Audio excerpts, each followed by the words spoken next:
Au sommaire de ce journal, technologie. La structure sciences et technologie au féminin sensibilise les jeunes filles. Cirex 2024, le ministre Mamadou Sangafowa Koulibaly et Enabel signent une convention. Et puis nous parlerons de la santé des plantes. Le Centre régional d'excellence WAVE échange avec les journalistes. Madame, Monsieur, vous suivez le journal sur Business 24 Africa. Débutons cette édition avec une note sur l'éducation, dans le but de montrer à la jeune fille que c'est possible de réussir dans la science et briser le stéréotype du genre. La structure Sciences et Technologie au féminin a organisé la deuxième édition de Empower Science Expo, débutée le 28 novembre 2024 à Abidjan. La cérémonie d'ouverture a porté sur la sensibilisation des jeunes filles dans la technologie à travers une formation et une visite de stand. Le reportage de Alan Itoua et Enoch Yao. Avec pour thème STEM pour un impact social, révolutionner l'accès à la science, la technologie et à l'innovation à l'éducation. Ce thème choisi pour montrer un autre visage de la science aux plus jeunes, précisément aux élèves de sexe féminin. Leur démontrer que la science est accessible et que toutes ces activités organisées seront bénéfiques pour eux afin de pouvoir ressortir leur côté scientifique. Après la première édition organisée en 2021, la science et technologie au féminin affirme que reprendre les choses en main en cette deuxième édition 2024 explique le brisement des stéréotypes au niveau des sciences, technologies, l'ingénierie et mathématiques, STEM en sigle. STEM pour un impact social, révolutionner l'accès à la science, à la technologie et à l'innovation, à l'éducation. On l'a choisi tout simplement parce que ça concorde, ça va de soi avec sciences et technologies au féminin de façon générale comme association. Et aussi parce qu'on a envie de montrer un autre visage de la science, on a envie de montrer aux plus jeunes, aux élèves particulièrement, que la science est accessible. Nous sommes issus des différentes universités publiques et privées de la Côte d'Ivoire. Par exemple, nous sommes dans deux grandes écoles, le ENCA et INP, et ces dames-là ont des projets.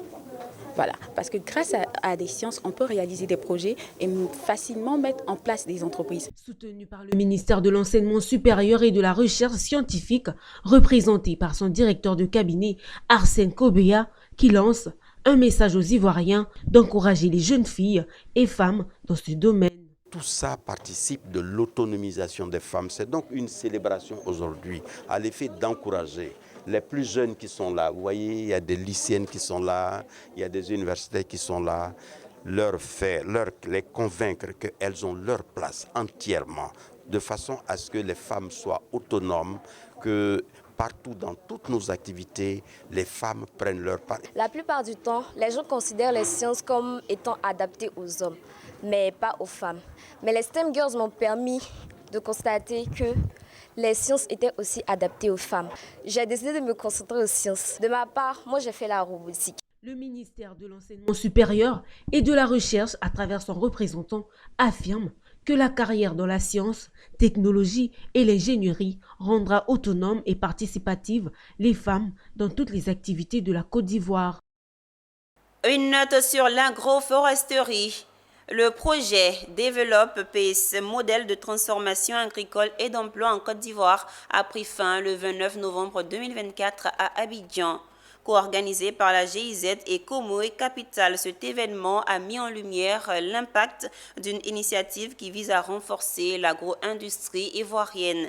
L'objectif est de créer des emplois, améliorer les revenus des producteurs et professionnaliser les petites et moyennes entreprises locales. Diane Kablancan et Doumbia Ayuba. C'est un souffle nouveau pour l'agro-industrie ivoirienne. Ce jeudi, la cérémonie de clôture du projet Développe PACE, organisée à l'hôtel Movenpick d'Abidjan, a célébré l'impact d'une initiative qui redéfinit les bases du développement agricole. Porté par la GIZ et Comoé Capital, ce partenariat a su transformer les défis en opportunités en renforçant les capacités de PME locales et en valorisant les efforts des petits exploitants agricoles.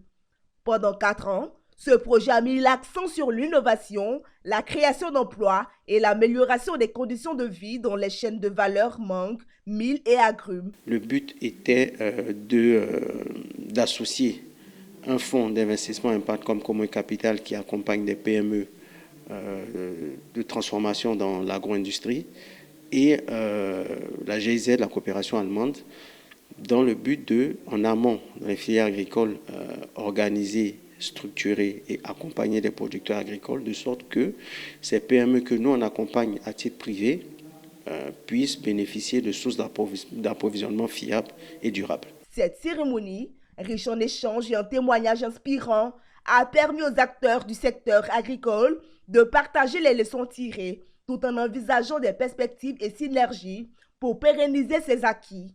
Pour ces récipiendaires, c'est une grande opportunité. Oui, nous sommes très heureux parce qu'effectivement, comme je le disais tantôt, ce projet a permis quand même de sécuriser notre production. C'est une satisfaction pour nous parce que quand vous vous installez pour faire la transformation, souvent nous sommes confrontés au problème d'approvisionnement en matières premières. En tout cas, ce projet a travaillé sur le volet de la matière première, de renforcer la capacité, l'assistance technique des producteurs. La GIZ est une organisation allemande de coopération internationale au développement. Elle est mandatée par le gouvernement allemand pour mettre en œuvre des projets visant à promouvoir le développement durable dans divers domaines, tels que l'éducation, la santé, l'environnement, l'agriculture, la gouvernance et l'emploi. La Fondation pour le renforcement des capacités en Afrique a lancé récemment au cours d'une session de 2 jours son programme d'excellence en leadership dans le secteur public africain. La filière concernée, la gestion des finances publiques.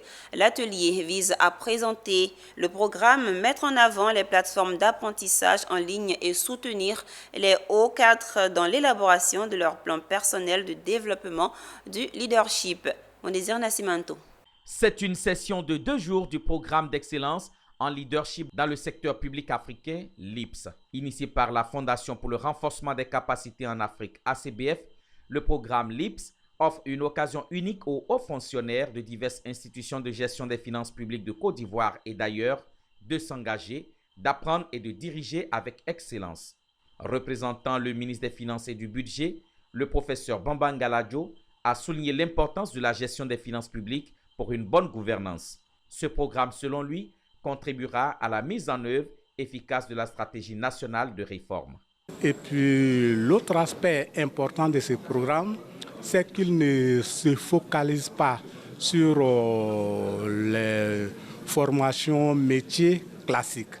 Cette fois-ci, il s'agit vraiment de développer les compétences individuelles des agents et surtout leur leadership pour les préparer à pouvoir mener des réformes importantes. Intervenant en ligne au nom du secrétaire exécutif de l'ACBF, dont il est le conseiller spécial, Bakary Koné a indiqué que le programme LIPS est un catalyseur pour construire le type de leadership dont l'Afrique a besoin. La capacité que nous avons à formuler une vision dans laquelle tout le monde se reconnaît, notre intégrité, notre éthique, notre adaptabilité au changement, l'empathie que nous pouvons exprimer, la responsabilité que l'on prend et la collaboration. Mais je voudrais aussi ajouter la résolution des conflits. Le chef d'unité gouvernance économique et sociale de l'ACBF, Rodolphe Bansé, a expliqué que les capacités techniques des hauts cadres de l'administration publique ne suffisent pas à elles seules pour conduire efficacement les réformes.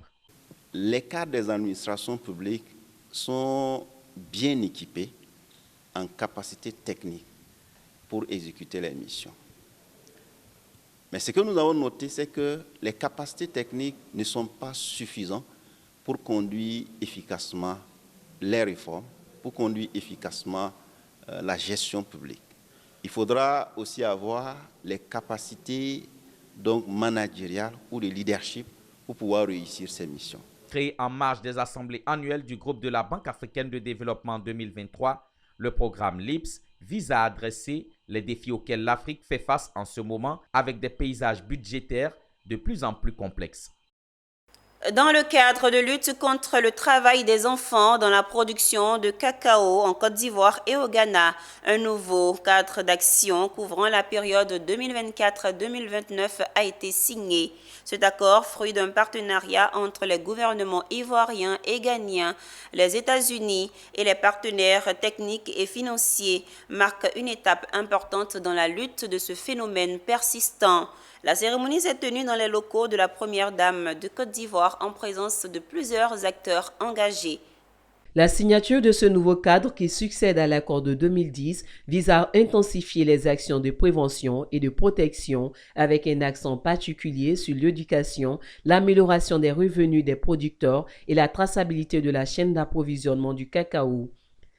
La première dame de Côte d'Ivoire a également souligné l'urgence d'agir de manière coordonnée pour protéger les enfants des villages reculés et améliorer les services sociaux tout en appelant les acteurs à redoubler d'efforts face à des défis comme les migrations et la pauvreté. Mesdames et messieurs, ce nouveau cadre d'action 2024-2029 intervient après celui de 2010 et nous ouvre de nouvelles perspectives pour un engagement collectif plus fort contre le travail des enfants. À ce titre, il contient des ambitions plus prometteuses pour tous les enfants qui sont victimes du travail des enfants dans les villes, les villages et hameaux les plus reculés et dont l'avenir semble ne réserver aucune issue. À tous ces enfants et adolescents, nous voulons dire que nous ne les abandonnerons pas et que nous comptons honorer notre engagement envers chacun d'entre eux et de les mettre à l'abri de la traite, de l'exploitation et du travail des enfants. Dans la parole, Jessica Davis-Ba, ambassadrice des États-Unis en Côte d'Ivoire, a réaffirmé l'engagement de son pays à soutenir cette lutte. Elle a annoncé une contribution supplémentaire d'1 million de dollars pour renforcer les actions conjointes en Côte d'Ivoire et au Ghana. Et pour le gouvernement américain et mes collègues de l'ambassade des États-Unis, cet accord représente une collaboration significative que nous aimerons mettre en place et pour montrer l'engagement du gouvernement américain à faire progresser les efforts de lutte contre le travail des enfants dans les communautés productrices de cacao. J'ai le plaisir de vous annoncer que le département américain du travail accorde 1 million de dollars supplémentaires aux 2 projets en cours en Côte d'Ivoire et au Ghana.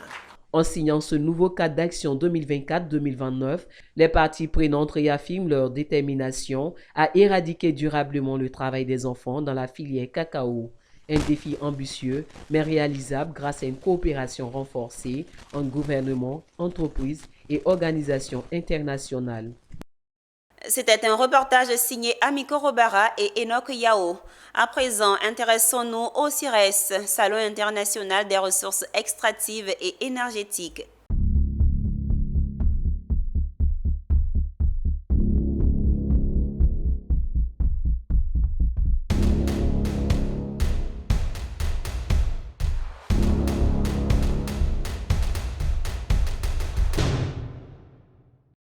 Le CIREX, moment pour sceller des partenariats comme celui du ministre des Mines, du Pétrole et de l'Énergie et l'agence belge de coopération Enabel.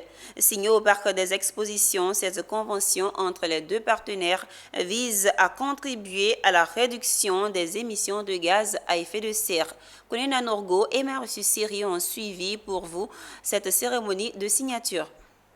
Convergence de vue totale entre l'agence belge de coopération Enabel et le ministère des Mines, du Pétrole et de l'Énergie sur la question de la réduction des émissions de gaz à effet de serre. Une convergence de vue matérialisée ce vendredi 29 novembre 2024 à l'occasion du CIREX par la signature de cette convention pour la mise en œuvre du projet Vabicui, valorisation de la biomasse énergie et de la cuisson propre. Ce projet de 48 mois permettra à Enabel d'appuyer la Côte d'Ivoire avec une enveloppe de 4,9 millions d'euros afin de renforcer les chaînes de valeur de la cuisson propre et de valoriser les déchets organiques issus de la transformation des produits agricoles. L'objectif étant de contribuer à réduire les émissions de gaz à effet de serre afin d'aider la Côte d'Ivoire à respecter ses engagements internationaux en la matière.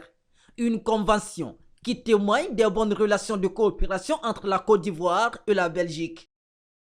Au CIREX 2024, on parle de ressources extractives et énergétiques.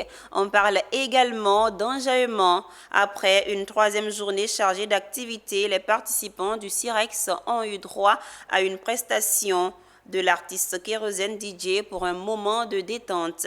Des chants, mais aussi des pas de danse aux côtés de l'artiste ont mis fin à la journée du 29 novembre. Suivons ensemble un extrait de sa prestation au CIREX Abidjan by Night. Le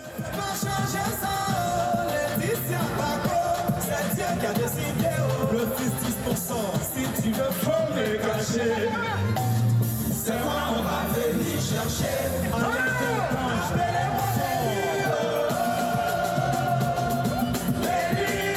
On s'attend.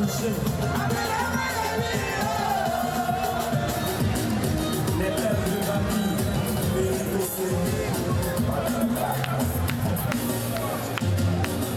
Un chapitre dédié au CIREX qui se referme en beauté. Tout autre chose à présent, santé des plantes.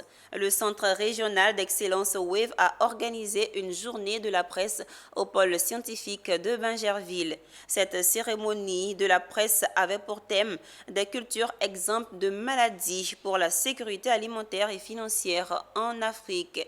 Elle avait pour thème de montrer aux journalistes comment les recherches sur la santé des plantes est un gage de la sécurité alimentaire, nous disent Philippe Zabo et Valentin Kra. Le professeur Justin Pita, directeur exécutif de WAVE, était face à des étudiants d'un autre genre, des journalistes. Il s'est attelé, après un cours magistral suivi de démonstrations, à leur montrer l'importance de l'étude de la santé des plantes. Partout dans le monde, on parle d'une seule santé. En anglais, on parle de One Health, où on parle de la santé globale, santé humaine, la santé des animaux et l'environnement.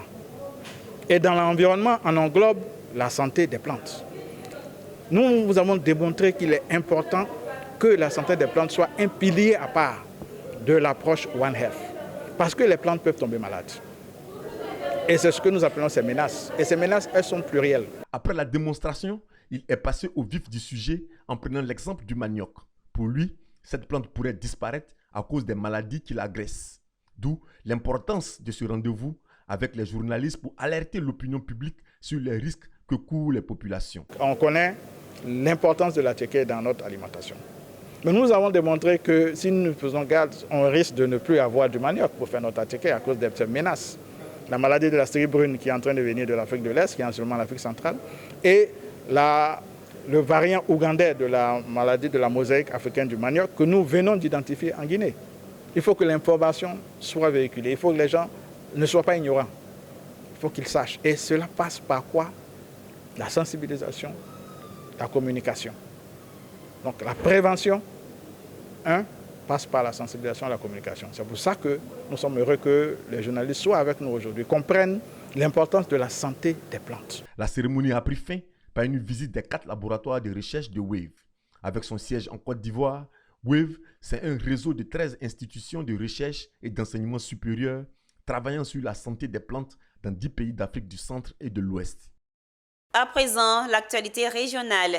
Okofaris, village situé à 6 km de Boaké, est relié désormais au réseau électrique national.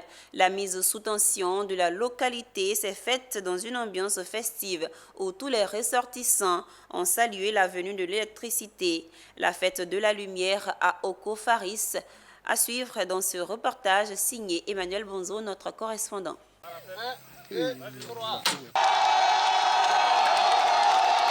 La magie de la lumière est aujourd'hui une réalité dans le village d'Okofaris. Après de nombreuses années dans l'obscurité, cette localité bénéficie désormais de cet équipement social de base. Son avènement a donc mobilisé tous les fils et filles d'Okofaris qui ont exprimé toute leur reconnaissance au président de la République. Avant, nous étions dans le ténèbre et aujourd'hui, nous sommes dans la lumière. Je dis grand merci au président de la République ainsi que tous ceux qui ont travaillé dans l'ombre pour pouvoir avoir cette lumière. Malgré les difficultés que nous avons pu rencontrer tout le long de la réalisation de cette mission, difficultés que je considère aujourd'hui comme étant derrière nous, nous avons pu obtenir le raccordement de Okofari au réseau électrique national, à l'instar des autres villages voisins. La mise sous tension d'Okofaris traduit les efforts du gouvernement de doter nos villages des services essentiels d'accès au développement. C'est pourquoi la fête de la lumière à Okofaris s'est faite en présence d'autorités venues partager ces moments de joie avec les populations. À cette occasion, d'importants messages ont été adressés aux habitants, les appelant à cultiver l'union et la paix. Lorsque les cadres sont motivés, sont ensemble, sont unis, comme c'est le cas ici à Farioko, eh bien, la sécurité, la paix et le développement ne peuvent être que des réalités. Grâce à la lumière, c'est une nouvelle ère de développement qui s'ouvre dans le village d'Okofaris. Rendons-nous à Daloa pour parler de culture, notamment de la 3e édition de la journée culturelle de l'Union des élèves et étudiants GLO, un événement qui a été marqué par le thème « La promotion des valeurs culturelles en Côte d'Ivoire » et l'enjeu de la préservation de l'environnement. Elle visait à mettre en lumière le rôle des traditions dans la préservation de l'écosystème environnemental. Le reportage est signé Emmanuel Quadio. Il est commenté par Michel Brou. Intégrer les valeurs culturelles dans le discours environnemental, c'est toute l'importance à cette 3e édition de célébration de la journée culturelle de l'Union des élèves et étudiants GLO. À travers un panel, la thématique choisie a permis aux participants de mener des réflexions et sensibiliser les communautés sur l'utilité des pratiques culturelles à la protection de l'environnement. Des mécanismes de protection de la faune, de la flore et même de l'eau, basés notamment sur les interdits. Nous sommes là aujourd'hui, la 3e édition de la journée culturelle organisée par la Fondation du Daloa, à sa tête la prise Grâce Bouquet. Et cette journée permet de valoriser nos cultures, de faire le brassage culturel entre les gros vivant à Daloa et les autres ethnies qui sont résidents à Daloa. Cette année, nous avons choisi le thème de la préservation de l'environnement avec la promotion de l'excellence parce qu'il faut dire que ces dernières années, le problème de la dégradation de l'environnement mine beaucoup notre société et voire le monde entier. Alors nous nous sommes posé la question, comment est-ce que la promotion de nos cultures peut participer à la préservation de cet environnement? Raison pour laquelle nous avons invité les panélistes pour nous édifier un peu sur le thème. La thématique abordée à cette journée a reçu le soutien du parrain de cette journée commémorative. Le thème m'a véritablement intéressé. Depuis 3 ans, cette structure se débat pour prôner l'excellence dans le département de Botro, plus précisément dans la zone de Diabo. Et donc, je ne pouvais pas rester en marge. J'étais très occupé, vu le thème et l'engagement de ces personnes à défendre l'environnement en Côte d'Ivoire. Il était important que je sois là. La raison pour laquelle je suis venu soutenir cette structure. Créée en 1994, l'UE GLO est une organisation scolaire et estudiantine avec une vision de raffermir les liens de fraternité et de solidarité entre l'ensemble des élèves et étudiants du canton GLO, formés par les sous-préfectures de Diabo et de Languibonou. Elle compte à ce jour 5 coordinations dont les coordinations d'Abidjan, Boaké, Daloa, San Pedro et Yamoussoukro. La coalition pour le sursaut national, en abrégé CONASU, procède à l'installation de ses coordonnateurs régionaux. Celui de la région du Gontougo a été investi par le premier responsable national de la CONASU. Suivons le compte-rendu de Anissé Kouadio, notre correspondant régional. La coalition nationale pour le sursaut CONASU, dirigée par le docteur Zanga Coulibaly, qui en est le président fondateur, veut tisser sa toile sur l'étendue du territoire national en installant ses différentes coordinations régionales. La coordination régionale de Gontougo, son tout premier président de l'histoire, a été investi totalement de ses fonctions. Il s'agit de Youko Aboubakar, qui va représenter ce mouvement d'intérêt républicain. Installer la première coordination régionale du Gontougo, à l'effet donc de mener des actions de proximité, des actions de manière locale pour la continuité de nos activités. Des actions qui parlent de paix. Nous comptons faire des tournées, d'implanter des sections dans nos 5 départements à l'effet de vraiment être prompt vis-à-vis de nos missions qui est d'œuvrer pour le bonheur même de notre région, préserver la quiétude, la cohésion sociale au niveau de notre région. Cette cérémonie d'investiture du bureau de la coordination régionale de la CONASU du Gontogo est d'une extrême importance aux yeux du premier responsable qui attend énormément de leurs représentants en région. Qu'il soit ce courroie de transmission du bureau national et des populations ici dans la région du Gontogo, qu'il soit celui-là même, qui soit un modèle qui peut inspirer donc les uns et les autres à comprendre la responsabilité citoyenne qui nous engage tous. La coordination régionale de la CONASU est composée de plus de 15 membres. Ceux-ci ont reçu leur baptême des mains des autorités politiques et administratives et qui espèrent qu'ils seront de véritables ambassadeurs pour la défense de la patrie, des institutions ainsi que des autorités qui les incarnent. Le gouverneur d'abord voudrait féliciter le président national de la CONASU et pour toutes ces actions qu'il mène pour la Côte d'Ivoire. C'est cette culture de paix qu'on doit inculquer aux jeunes générations. Féliciter le président de la délégation régionale qui a été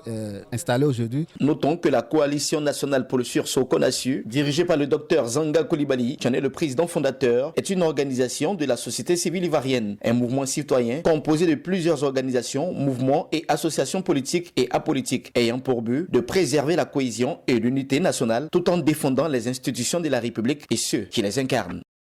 Autre installation. Le conseil consultatif de la région du Cavali est désormais installé. Composé de 30 membres, le présidium du conseil consultatif des femmes et filles a pour mission d'œuvrer pour l'autonomisation et le bien-être des femmes de la région, surtout le renforcement des capacités des femmes en vue de lutter contre la pauvreté. Le récit de Théodore Kanga. Le conseil consultatif des femmes et des filles du Cavali a été officiellement installé à Guiglo grâce à l'initiative conjointe de la ministre d'État Anne-Désirée Ouloto et de l'UNFPA, Fonds des Nations Unies pour la population. Composé de 30 membres, ce conseil sera opérationnel dès le 1er janvier 2025, une étape cruciale pour l'émancipation et le renforcement des capacités des femmes de la région. Cette initiative découle des conclusions d'un séminaire tenu en mai 2024 à Guiglo. Et aujourd'hui, nous mettons en place le Conseil consultatif régional des femmes qui va avoir la responsabilité de coordonner la mise en œuvre de ce plan d'action triennal pour le renforcement des capacités des femmes, l'autonomisation des femmes, leur alphabétisation et l'offre de services d'information et de services de santé de la reproduction.